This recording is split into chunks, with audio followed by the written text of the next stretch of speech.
Agora vem cá, vamos receber já o nosso primeiro convidado e vamos falar desse assunto que é fadiga, esgotamento, estresse. O psiquiatra fantástico, que tem muita bagagem e que realmente sabe que às vezes a gente acha que isso ocorre porque tá quente, porque trabalhou demais, enfim. Não, não é bem isso não, tá? Tudo tem uma explicação. E o Dr. Ciro Massi, que é médico psiquiatra, orientador de saúde para profissionais da saúde aqui em São Paulo, vai explicar essas sensações e aí você vai entender como é que a gente pode realmente conviver e mandar isso tudo para muito longe. Dr. Ciro! Olá! Muito obrigada por ter vindo. Tudo bem? Não à toa você tá aqui hoje, graças a Deus, porque tem um monte de gente em casa que tá assim, cansado, estressado, fadigado, às vezes até entristecido, né? Porque vem a fadiga, vem um pouquinho de depressão. Isso tudo são sintomas que a medicina atua, trabalha e tem cura.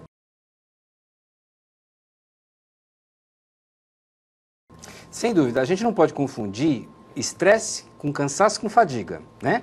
O cansaço é aquela coisa que você sente porque fez alguma coisa a mais, trabalhou demais. Chega à noite, tá cansadão, vai, toma uma ducha bacana, toma um banhão, dorme, no dia seguinte você tá novo, tá inteiro, feliz da vida, com um trabalho satisfatório. Isso é cansaço, isso aí não merece tratamento. Isso aí merece descanso, repouso. Então, um indivíduo que fica muito tempo preso no trânsito, por exemplo, o que ele precisa é pegar caminhos alternativos, né? Isso não é doença. O estresse já é um acúmulo de pressões que a gente não vai poder se estender. O que eu gostaria de, o que a gente vai focar mais é a questão da fadiga e da estafa, da fadiga prolongada, aquela que não melhora com descanso. É aquela que você chega no final de semana, dorme e não está descansado. Dorme 8, 10, 12 horas e continua cansado. Toma lá suas vitaminas que comprou na farmácia aleatoriamente, continua cansado. E junto com uma sensação de estafa, de que realmente as tuas energias estão exauridas. Então, o que pode estar acontecendo? Muita gente atribui apressadamente a causas emocionais. Olha, então estafa é porque você está com excesso de pressão, é porque passou por muito problema. Não, não necessariamente. Hoje o que a gente sabe é que existe um quadro chamado de microdesnutrição celular. Então a célula do corpo, inclusive do cérebro, pode estar desnutrida. Então existem vários componentes, vários nutrientes que foram bem esclarecidos nos últimos tempos, que estão claramente vinculados com a estafa, né? Eu trabalho com medicina, eu sou psiquiatra, médico, minha especialidade é psiquiatria, e eu trabalho com medicina complementar, que inclui nutracêutico, ortomolecular, fitoterápico, homeopatia.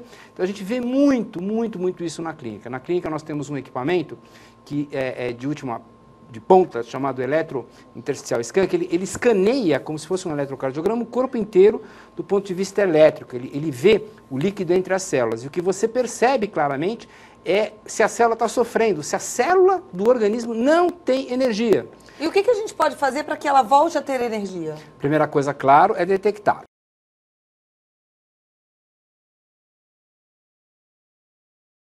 O que você pode fazer, supondo que não vá passar por um exame detalhado, é procurar ter bons hábitos de saúde. Evitar o que a gente chama de sobrecarga autoprovocada, nome bonito, hein? Sobrecarga autoprovocada. Como o nome está dizendo, significa tudo aquilo que você joga contra você. Por exemplo, está com sono, briga com sono, não vai dormir. Fica lá brigando, não, vai vencer, você vai vencer, você não vai dormir. No dia seguinte você vai estar cansado. Isso vai continuar se somando, vai se acumulando, né? Outra coisa, por exemplo, é você não ter muitas fontes de gratificação na tua vida, né? Dá o que a gente chama chegando no que a gente chama de quadro de burnout, de exaustão total, que é devido àqueles indivíduos profissionais que são muito conscienciosos, mas jogam todos os ovos numa cesta só, não tem nenhum lazer, não fazem nada, meu nome é trabalho, acabam chegando a esse quadro de exaustão. E a parte de desnutrição celular, aí sim nós precisamos de uma avaliação especializada. Você pode ter problemas que variam desde o início do intestino. Então, às vezes o indivíduo tem um intestino que não está bem funcionante. Mulheres, por exemplo, vivem tendo intestino preso, né? E o que acontece? Como o intestino é preso, passam toxinas para dentro da corrente sanguínea o tempo todo. Essas toxinas impedem o bom funcionamento, a troca de nutrientes entre as células, né? Então, basta o indivíduo então, normalizar o intestino, né? Ele tem o intestino tem que evacuar todo dia. E não apenas evacuar todo dia. O trânsito intestinal, vou contar um caso aqui rapidinho, muito interessante. Eu atendi uma paciente e que eu olhei no equipamento e falei, olha, isso aqui é intestino, esse quadro de fadiga é intestino, não, mas eu evacuo todo dia. E eu falei, mas não é possível, esse quadro aqui, esse intestino está todo inflamado, o líquido aqui intersticial, o líquido entre as células não está bacana, o que pode estar acontecendo? Por sorte, ela lembrou o seguinte, olha, outro dia nós fomos com uns amigos na praia e todos comemos uma comida que tinha um corante amarelo. E todos evacuaram amarelo no final, né, do dia. Eu evacuei amarelo 4 dias depois. Então ela evacuava todo dia, mas as fezes estavam levando 4 dias para percorrer todo o seu intestino. Então você imagina a quantidade de toxina. Ali 4 dias contaminando aquele corpo todo. Contaminando o corpo todo. Né? E isso chega também ao cérebro. Nós temos vários quadros que a gente não considera como uma doença de depressão, ansiedade ou de pânico, ou de irritabilidade, de humor, mas que são devidos a uma desnutrição celular. O mau humor crônico, por exemplo, a falta de atenção, a atividade excessiva, o indivíduo que é muito inquieto, muito agitado, o indivíduo que tende a uma ansiedade muito grande, uma pré-ocupação constante com as coisas, o indivíduo que tende a um estado de tristeza, de mau humor, muitas vezes assim, muitas vezes. Na maioria das vezes. Na maioria das vezes, ele está com áreas cerebrais comprometidas que estão desnutridas. Então você tem, por exemplo, vou dar alguns exemplos. Você tem lá, por exemplo, baixo de dopamina. Dopamina é um transmissor químico cerebral responsável pelo prazer, pela iniciativa, pela antecipação do prazer. Né? Então eu costumo brincar. Por que o gato, por que a galinha atravessa a rua? Porque ela tem dopamina. Se você não tiver dopamina, você não vai ter iniciativa. Né? A galinha também precisa de força física para se mexer, para atravessar essa rua. Quem dá isso no nosso cérebro é a adrenalina cerebral. Se tiver baixa adrenalina, não vai ter essa força física. O que você vai sentir vai ser um cansaço, uma fadiga, exaustão. Se não tiver dopamina, não vai ter interesse, as coisas não vão ter o brilho. Você não acorda e fala, vamos lá, você fala, vai lá, você força a sua vida. Não é mais natural. Você abaixa a dopamina. E a própria serotonina, que tira muitas vezes o prazer de viver.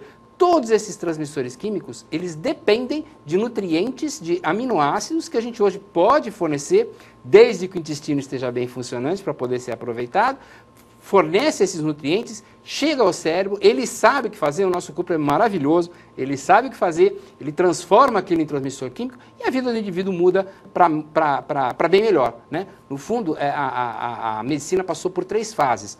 A primeira, na minha opinião, a primeira fase foi uma fase reativa. A gente tratava doenças, reagia às doenças. Conforme as doenças apareciam, a gente tratava. Depois nós evoluímos para uma fase de prevenção de doenças. E hoje nós estamos na fase da promoção da saúde. O que nós queremos é que a pessoa cada vez viva mais e viva melhor. É isso que eu tenho dedicado nos últimos 30 anos. Fantástico, de forma integral, né? Uma coisa que me chamou bastante atenção é essa questão de você suplementar, de ir numa farmácia, principalmente quem tem acesso a uma viagem internacional, entra numa daquelas CVS da vida, sai comprando um monte de multivitamínico. Ai, que bom, achei aqui uma serotonina, achei uma melatonina e vou fazendo uso de tudo isso. Quer dizer, se o intestino não estiver funcionando adequadamente, está jogando dinheiro fora. E não apenas isso, veja só. Por exemplo, o ferro. Se você olhar nas fórmulas importadas, iron, né? Ferro, o ferro, o ferro.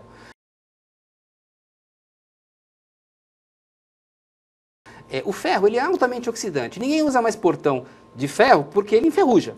E a ferrugem acontece dentro da gente. Isso a gente chama processo de oxidação, cascata oxidativa. Isso nos envelhece.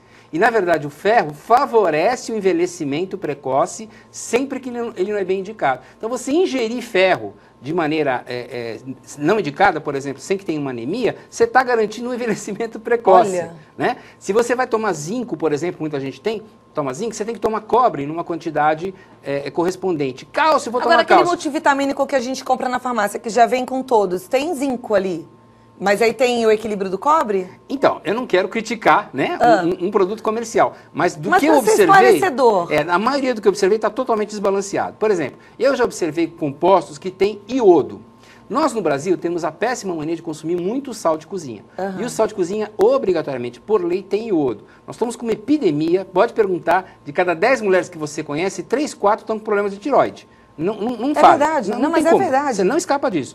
Por quê? Provavelmente porque nós estamos com excesso de consumo de iodo. Dá uma olhada nessa fórmula que tem lá, iodo. Quer dizer, além de você estar com o consumo do sal de cozinha, você pode estar provocando, facilitando o aparecimento de doença da tireoide, porque está tomando iodo de maneira não adequada. Olha, eu acho que esse assunto é relevante. Sou uma pessoa, assim, Hoje, grata às decisões, por exemplo, do Ministério da Saúde, de você hoje não compra mais um antibiótico sem uma receita médica, tem que ter controle, e acho que a gente tem que ter um pouco mais de consciência com a nossa saúde, com o nosso corpo. E essa história de se automedicar, mesmo que seja, vitamina XYZ, esquece. Não, passe antes num bom especialista. Conversei aqui com o Dr. Ciro Massi, psiquiatra, médico ortomolecular. Adorei te conhecer. Obrigado. Uma aula, né, pra gente. Como é bom estar do lado de alguém que estuda, que conhece, que se interessa pela saúde do ser humano. Parabéns e muito obrigada pela sua contribuição. Eu que agradeço. O site é o www.massi.com.br. Muitíssimo obrigada. Muito obrigado. Uma ótima